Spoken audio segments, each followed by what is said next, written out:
오늘 하나님께서 우리에게 주신 말씀은 마가복음 6장 1절에서 6절 말씀입니다. 마가복음 6장 1절에서 6절 말씀, 짧은 말씀인데요, 우리 한 절씩 교독하도록 하겠습니다. 예수께서 거기를 떠나사 고향으로 가시니 제자들도 따르니라.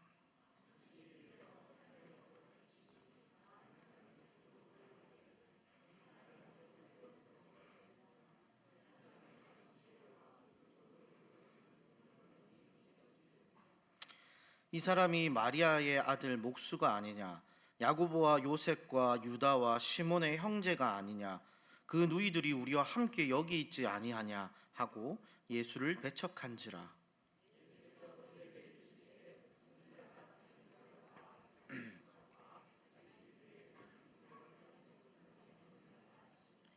거기서는 아무 권능도 행하실 수 없어 다만 소수의 병자에게 안수하여 고치실 뿐이었고 그들이 믿지 않음을 이상히 여기셨더라. 아멘. 대부분의 목회자들은 첫 사역지에서의 경험과 첫 설교를 평생 잊지 못합니다. 왜 그럴까요? 그만큼 서툴지만 강렬한 기억으로 남기 때문입니다. 저는 태어났을 때부터 부모님이 개척교회를 다니고 계셨습니다. 그러다 보니 저 또한 그 교회에서 성장기를 쭉 보낸 것입니다. 약 한 150명 정도의 성도님들이 계시는 작은 교회였는데요. 그러다 보니까 거의 모든 성도님들이 서로 다 알았던 것입니다. 가족 같은 분위기였죠. 그런 공동체에서 자란 저는 이후 신학대학에 진학하면서 자연스럽게 이 모 교회에서 첫 사역을 시작한 것입니다. 아무것도 모르는 20대 초반의 이 청년, 그 무엇을 제대로 할 수 있었겠습니까? 그냥 아무것도 모르면서 그냥 열정 하나로 사역을 했던 것입니다. 잘하든 못하든 죽이 되든 밥이 되든 그냥 막 부딪혀가지고 막 아무것도 모르면 요란하지 않습니까? 막 요란하게 막 사역을 했습니다. 그러던 어느 날 담임 목사님이 저를 부르셔서 이렇게 말씀하시는 겁니다. 정 전도사, 다음 주 수요 기도에 설교 한번 해보지. 너무나 당황스럽습니다. 얼마 남지 않은 기간에 그렇게 말씀하셔서 저는 갑작스럽게 첫 데뷔를 그렇게 하게 되었던 것입니다. 다른 것은 다 제쳐두고 제가 기억나는 것이 딱 하나가 있습니다.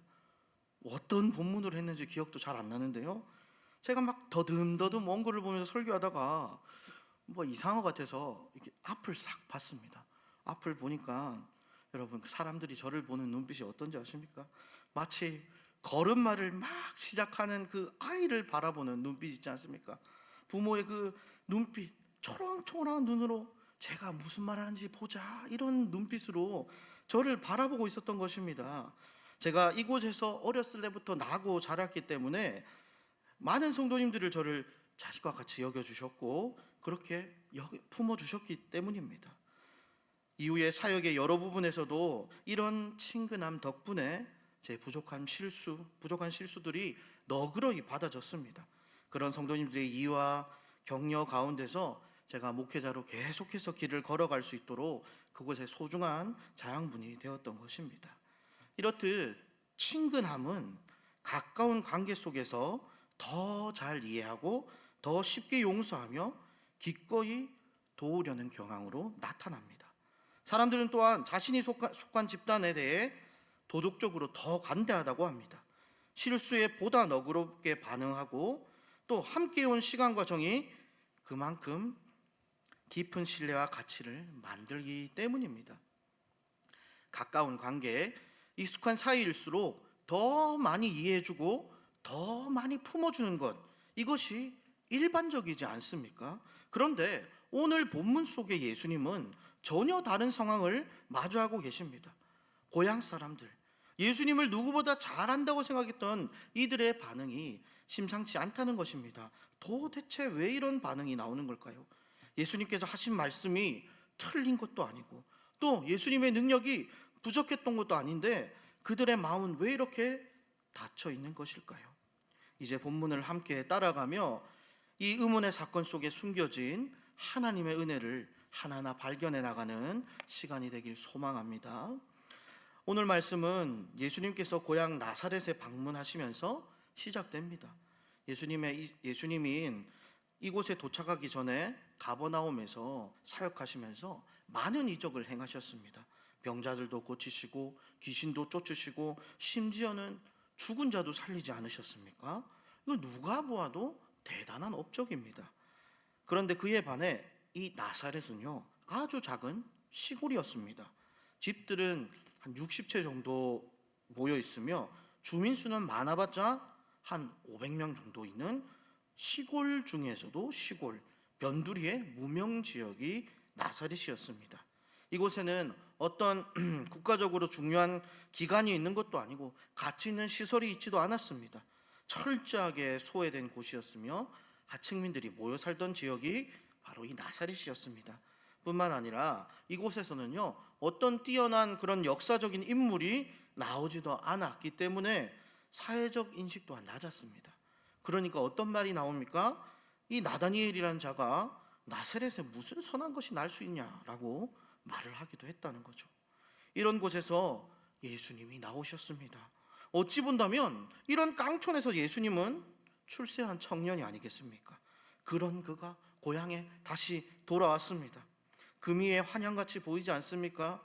그렇다면 예수님은 고향집에 찾아가서 가족들, 친지들 만나고 자신들이 좀 어떤 사역들을 했는지 또 알릴 법한데 예수님께서는 그렇게 하지 않으십니다. 예수님께서 가장 먼저 찾아간 곳이 어디입니까? 오늘 말씀을 보십시오. 예수님은요, 회당에 먼저 찾아가셨습니다. 왜 이렇게 회당에 먼저 찾아가신 것일까요?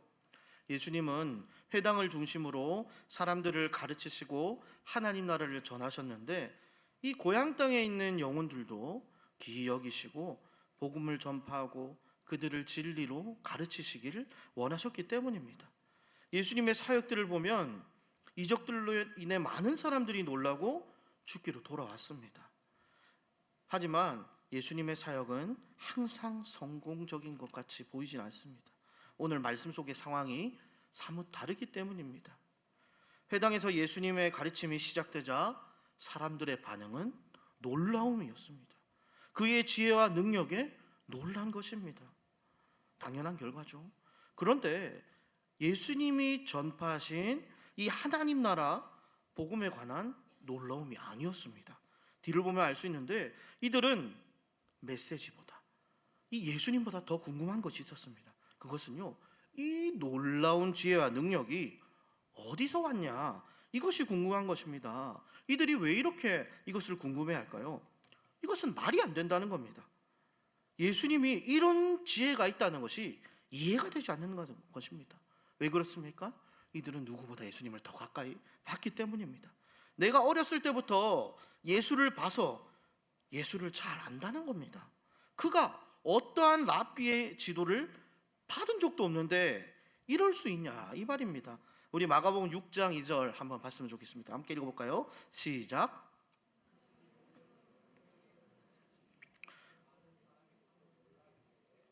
자, 아멘. 아멘. 그렇습니다. 어디서 이런 것들을 얻었느냐? 이 예수님에 대한 익숙한 친숙함, 내가 잘한다는 그것들이 부정적인 방향으로 흘러가게 만들었다는 것입니다. 그들은 이 예수님을 의심했습니다. 그리고요, 달갑지 않게 생각했습니다. 그것은 어떻게 바뀌냐? 곧 예수님을 향한 비아냥으로 바뀌기 시작한 것입니다. 먼저 이렇게 말합니다. 3절에 이 사람은 마리아의 아들이 아니냐라고 묻고 있습니다. 이게 참 그렇고 그런 말인데 당시 문화에서는요, 일반적으로 아버지의 아들로 언급됩니다. 혹은 아버지가 돌아가시더라도 그 아버지의 아들로 표현되는 것이 당시 문화였습니다. 그런데 어머니만의 아들로 언급하는 것은 다분한 의도가 있습니다. 이는 모욕하기 위한 표현이었던 것입니다. 이를 좀 심하게 표현한다면 사생아라고 돌려 말하는 아주 경멸한 표현이었습니다. 내 아버지가 누군지 모르는 자라는 것이고 아주 모욕적인지 말이지 않습니까? 예수님의 가문 또한 사람들이 알지 못하는 별 볼 일 없는 집안이라는 것입니다. 또 그들은 이어서 이렇게 말합니다. 너는 목수가 아니냐? 3절에 목수가 아니냐고 말하고 있습니다. 여기서 목수는 원어로 테크론인데 나무만을 다루는 것이 아니라 돌, 금속들을 다루는 잡부를 뜻합니다. 헬라 사회에서는 이런 육체 노동을 하는 사람을 좋지 않게 봤습니다. 유대 사회에서는 동일하게 보지 않았지만 이런 육체 노동을 하는 기술자들은 일반적으로 회중들 앞에서 말하거나 율법을 해석할 수 없었습니다. 너가 예전에 우리 집 문, 창문도 수리하고 가구도 만들고 각종 잡일들을 다 했는데 도대체 네가 뭘 아냐? 너는 그냥 동네 목수 아니냐? 목수가 자기 일에 대해서 말지 다른 지혜들을 어떻게 알 수 있어? 어디서 이런 거 배웠어? 이런 의미를 담고 있는 말이었던 것입니다. 사람들은 여기서 멈추지 않습니다. 사람들은 이제 그의 가족들을 세세하게 거론하면서 예수님을 낮춥니다. 야고보, 요셉, 유다, 시몬, 너 형제 아냐? 내가 어제도 같이 만나서 밥도 먹고 다 했어. 너희들도 여기 함께 나사렛 살고 있잖아. 오가면서 다 보는데 뻔히 너희 집 어떻게 사는지 다 아는데 이렇게 표현한 것입니다. 한국식으로 표현하면 뭡니까? 너희 집 숟가락 개수도 내가 다 안다. 이런 말을 했던 것입니다. 그러다 그들은 예수님을 달갑지 않게 여겼고 더 나아가서 예수님을 배척하기 시작한 것입니다. 예수님을 향한 친밀함이 경멸을 낳은 것입니다. 내가 너희 집 뻔히 다 아는데 예수님의 가족과 직업에 대한 자신들의 지식에 근거하여 그분의 대단한 지혜와 기적들의 의미를 폄하한 것입니다. 자신들의 선입견 때문에 회의적인 질문과 비아냥으로 일관하다 결국 예수님을 배척한 것입니다. 여기서 배척하다는 원어가 스칸달리조라는 말인데요. 어떤 뜻을 갖고 있냐면 발풀이에 걸려 넘어지게 하고 멀어지게 한다는 뜻을 품고 있습니다. 결국 고향 사람들은 자신의 제한적인 지식 때문에 메시아로 이 땅에 오신 예수님을 영접하지 못하고 그들의 선입견과 편견에 걸려 넘어진 것입니다. 예수님을 눈앞에 두고도 믿지 못한 것입니다. 이런 사람들의 반응에 예수님은 어떻게 반응하셨을까요? 우리 앞에 스크린에 마가복음 6장 4절 스크린에 있는 거 한번 읽어보겠습니다. 시작. 자기 친척과 자기 집 외에는 존경을 받지 못함이 없느니라. 아멘. 예수님께서는 어떻게 말씀하셨다고요? 어디서든지 존경받는 선지자도 자기 고향에는 존경받지 못한다는 것입니다. 이것은 당시 격언을 인용하신 것입니다. 신실하신 예수님께서도 이렇게 배척을 당하셨다는 것입니다. 거절을 당하신 것입니다. 그리고 이것은 이 땅에 신실하게 살아가는 모든 성도들에게 동일하고 일어날 수 있다는 것입니다. 우리는 이 현실을 기억해야 됩니다. 하나님의 뜻을 따르는 삶에도 오해와 배척과 냉소와 비난이 계속해서 따라온다는 것입니다. 하지만 더 놀라운 장면은 이어지는 5절과 6절에 나오는데요. 우리 한번 화면을 통해서 말씀 읽어보겠습니다. 시작.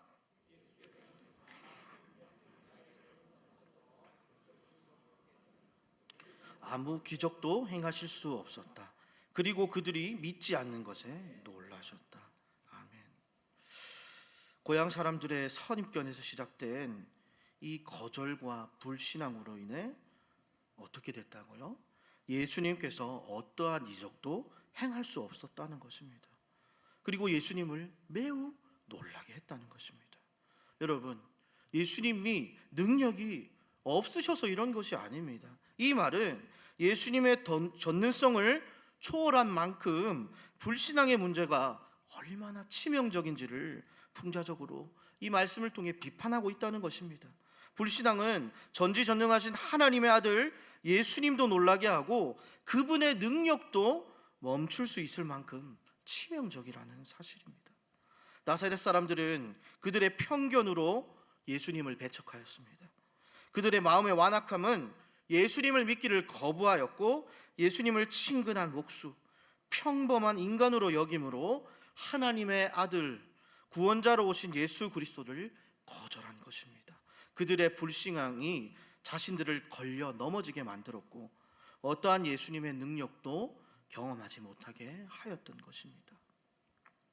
이렇듯 내가 잘 안다는 편견은 하나님의 능력을 제한시킬 만큼 치명적인 결과를 초래합니다. 예수님을 가장 잘 안다고 생각한 사람들이 오히려 그분을 받아들이지 못했다면 오늘 우리는 어떠할까요? 오늘날 교회 안에 있는 우리도 과연 예수님을 온전히 믿고 있다고 말할 수 있을까요? 오히려 우리 안에 익숙함과 경험이 주님의 임재와 말씀을 가로막고 있는 것은 아닐까요? 익숙하고 내가 잘 안다는 생각은 때로 하나님의 능력을 제한할 만큼 치명적인 결과를 가져옵니다. 특별히 오랜 시간을 신앙생활 해온 성도님일수록 더 쉽게 이런 함정에 빠질 수 있습니다. 내가 다 안다. 내가 잘 안다. 교회는 이러이러해야 된다. 내가 교회를 얼마나 오래 다녔는데, 이 교회 역사를 내가 얼마나 잘 알고 내가 얼마만큼 오래 섬겼는데, 더 나아가서는 어떤 이야기까지 합니까? 찬양은 이래야 된다. 설교는 저래야 된다. 이런 말들 하지 않습니까? 이래야 은혜가 받는다. 이런 기준과 틀이 어느새 신앙의 본질을 가리고 예수님 자체에 대한 갈망과 그분을 찾는 것들을 흐리게 만듭니다. 결국 이런 태도는 우리 자신을 걸려 넘어지게 만들고 하나님과 관계를 점점 멀어지게 하고 예배 속에서 은혜를 더 이상 맛보지 못하게 합니다. 성령의 인도하심과 다스림도 서서히 느끼지 않게 되고 겉으로 신앙생활을 하고 있는 듯 보여도 실상은 능력 없는 방향을 잃은 신앙의 모습으로 변해간다는 것입니다. 그리고 이 편견은요, 개인뿐만이 아닙니다. 공동체 전체에도 깊은 악영향을 끼치는데 어떤 사람들은 누군가를 두고 이렇게 말합니다. 쟤는 원래 저래. 겉으로는 멀쩡해 보여도 속은 안 그렇다. 항상 저러더라. 쟤가 저러면 안 되지. 우리 교회랑 분위기가 안 맞다. 나도 해봐서 아는데 저래보면 아무 소용없다. 이처럼 익숙함에 비롯된 편견과 판단은요, 공동체 안에서 서로를 진심으로 사랑하고 한 몸을 이루는 일 또한 가로막습니다. 결국 이런 태도는 하나님께서 공동체 안에서 새롭게 행하시려는 일들 또한 가로막는 벽이 되고 만다는 것입니다. 그 결과 믿음의 공동체는 영혼을 품지도 사랑하지도 못하게 되고 진정한 교제와 회복, 연약한 자들에 대한 위로와 포옹 또한 이루어질 수 없게 만든다는 것입니다. 사랑하는 성도 여러분, 그렇다면 우리가 어떻게 믿음으로 반응해야겠습니까? 먼저는 내가 맞다는 생각을 내려놓아야 됩니다. 내가 다 안다는 이 생각을 버려야 한다는 것입니다. 주님 앞에서 겸손해야 한다는 거죠. 예수님께서는 누가 더 낫다, 누가 더 높다 아웅다웅 다투던 제자들에게 이렇게 말씀하셨습니다. 우리 마태복음 18장 3절 4절, 마태복음 18장 3절 4절 말씀 한번 보도록 하겠습니다. 시작.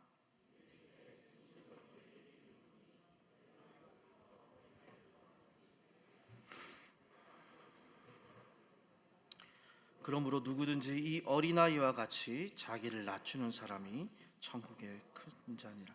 아멘. 어떻게 해야 된다고요? 우리는 어린아이와 같이 순수한 마음으로 자신을 낮춰야 한다는 것입니다. 여러분, 어린아이들이 얼마나 순수합니까? 얼마나 이들의 마음이 열려 있습니까? 이들은 자신의 부족함을 알고 얼마든지 기꺼이 배우려고 합니다. 또한 부모를 전적으로 의지합니다. 있는 그대로 받아들이려는 그런 마음을 가지고 있습니다. 따라서 예수님께서는 우리가 어린아이와 같이 순수한 마음으로, 낮아진 마음으로, 열린 마음으로 이 편견을 버리고 주님의 말씀 앞에 서길 원하신다는 것입니다. 또한 우리는 어떻게 믿음으로 반응해야 할까요? 이번에는 빌립보서 말씀, 우리 빌립보서 2장 3절 4절 말씀 함께 합독하겠습니다. 시작. 다툼이나 허영으로 하지 말고 오직 겸손한 마음으로 각각 자기보다 남을 낮게 여기고 각각 자기 일을 돌볼 뿐더러 또한 각각 다른 사람의 일을 돌보아 나의 기쁨을 충만하게 하라. 아멘. 바울은 빌립보 교회를 통해 믿음의 공동체가 어떻게 해야 하는지를 가르쳐 주었습니다. 그것은 어떻게 해야 된다고요? 믿음의 공동체가 자기 자신보다 다른 사람을 더 낮게 여겨야 한다는 것입니다. 자신의 일보다 다른 사람의 일을 더 중요하게 여기라는 것입니다. 이것이 우리의 마음과 행동을 통해 나타나야 한다는 것입니다. 이런 모습이 믿음의 공동체가 보여야 할 진짜 모습이라고 바울은 말씀을 통해 우리에게 말해주고 있다는 것입니다. 바울은 빌립보서에서 이와 같은 삶을 살고 있는 두 사람을 소개합니다. 그 두 사람은 디모데와 에바브로디도입니다. 이름도 참 어렵죠. 여러분, 디모데가 누굽니까? 바울의 영적인 아들이지 않았습니까? 이 디모데는요, 누구보다 예수의 일, 주의 일에 더 우선적으로 살았던 사람입니다. 자신의 미래를 위해 살아간 것이 아니라 그 바울 옆에 있으면서 그 선교지를 옆에 따라다니면서 늘 그 사역을 도왔던 것입니다. 여러분, 이 바울의 사역이 늘 순탄하지만 않았거든요. 늘 박해와 그런 누명과 정말 핍박들이 가득했던 현장이 바울의 복음 전파하는 그 현장이었습니다. 그것에서 묵묵히 바울의 일을 도우며 주의 일을 더 소중히 여기며 자신의 미련을 내팽겨준 채 예수의 일에 신경을 썼다는 것입니다. 에바브로디도가 어떤 자입니까? 이 사람은 심지어 이방인입니다. 그런데요, 이 사람이 어떤 일을 한지 아십니까? 빌립보 교회와 바울의 그 사역을 돕기 위해 그 물심양면으로 필요한 물품들과 헌금을 전달하는 일을 했던 것입니다. 여러분, 당시 이 빌립보와 로마의 거리가 13,000km였다고 합니다. 엄청나게 먼 거리죠. 당시 차나 비행기가 있었겠습니까? 거의 대부분을 도보로 이동하지 않았겠습니까? 이렇게 먼 거리를 정말 미련해 보일 정도로 자기의 일은 내팽겨주고 주의 일을 위해 그렇게 밤낮으로 걷고 그 사역에 매진하였던 것입니다. 그 결과 어떻게 된 줄 아십니까? 병들어서 쓰러졌습니다. 병들어 쓰러져 지쳐 쓰러졌지만 멈추지 않고 계속 주의 나라의 일을 위해 그는 헌신하였던 것입니다. 이 둘의 인생을 보면 세상의 눈으로 볼 때는 참 미려 보이지만 이것이 주 안에서 바라볼 때 세상 어떤 것보다 값지다고 바울은 이야기합니다. 오늘 말씀은요, 우리가 믿음의 공동체는 이 두 사람과 같이 다른 사람을 더 낮게 여기는 그런 삶을 살아갈 것을, 동참할 것을 요청하고 있습니다. 사랑하는 성도 여러분, 익숙한 친숙함에 이끌려 선입견, 편견을 가지지 않기를 바랍니다. 이는 불신앙의 모습이고 우리 스스로를 걸려 넘어지게 하며 하나님과 관계를 멀리하고 단절시킵니다. 어린아이와 같이 순수한 마음으로 자신을 낮추고 자기보다 다른 사람을 낮게 여기고 마음과 행동을 다해 다른 사람의 일을 중요하게 여김으로 참된 그리스도인의 삶을 살아가는 모든 성도님들이 되시길 간절히 소망합니다. 마지막으로 성경 속의 편견을 이겨낸 유명한 이야기를 끝으로 말씀을 맺기를 원합니다. 여러분, 사도행전 10장에 보면 고넬료라는 사람이 나옵니다. 이 사람은요, 이방인이었어요. 하나님을 경외하고 구제도 힘썼지만 이 유대인 전통에서 보면 이자는 부정한 자입니다. 즉 유대인들이 가까이서는 안 될 자였던 것입니다. 이 고넬료는요, 천사의 방문을 받습니다. 천사는 그에게 나타나서 요바에 있는 베드로에게 사람을 보내라고 말합니다. 그 시각, 동일한 시각, 이 베드로에게 환상이 임하는데요, 여러분 잘 아시죠? 하늘에서 정말 이 유대인들이 먹기 부정한 음식들이 가득한 보자기가 내려오는 것입니다. 낙타, 악어, 타조, 안 봐서 잘 모르겠지만 아무튼 그런 부정한 것들이 가득한 게 내려오면서 이것을 먹으라고 하는 것입니다. 베드로는 거절합니다. 주님, 못 먹겠습니다. 저거 먹으면 큰일 납니다. 먹어라. 못 먹습니다. 먹어라. 이렇게 환송이 반복되었습니다. 그리고 하나님께서 이렇게 말씀하셨습니다. 내가 깨끗하다고 한 것을 네가 속되다고 하지 말라. 이 환상이 무슨 환상이었겠습니까? 음식에 대한 환상이었을까요? 아니요. 베드로의 그 편견, 그것을 깨기 위해서 이 환상을 준 것입니다.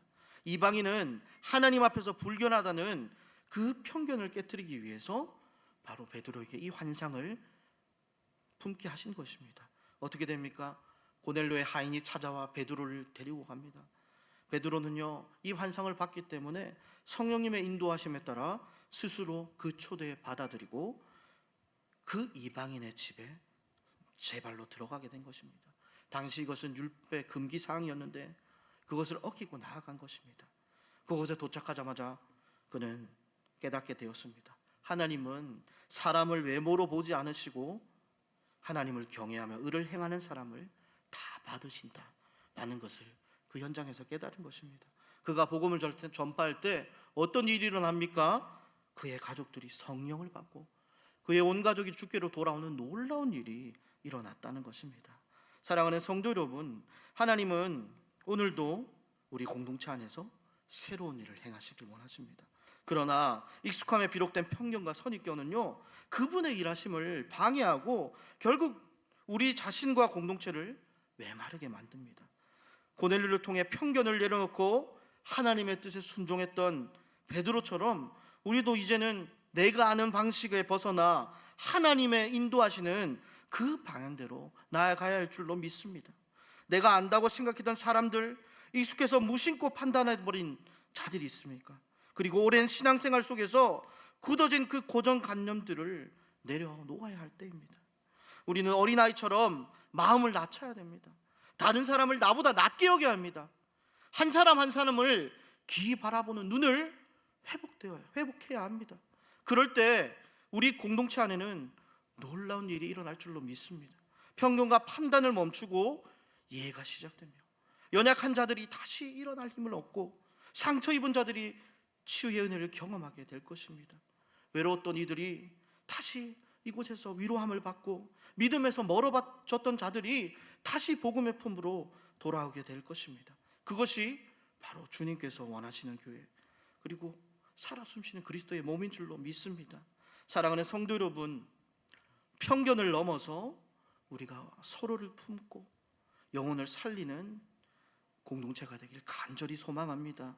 우리 모두가 하나님의 은혜 앞에 날마다 새로워지고 서로를 향해 한 걸음 더 나아감으로 우리가 서로를 더 낮게 여기고 그 영혼을 품는 그런 살아 숨쉬는 교회가 되길 간절히 소망합니다.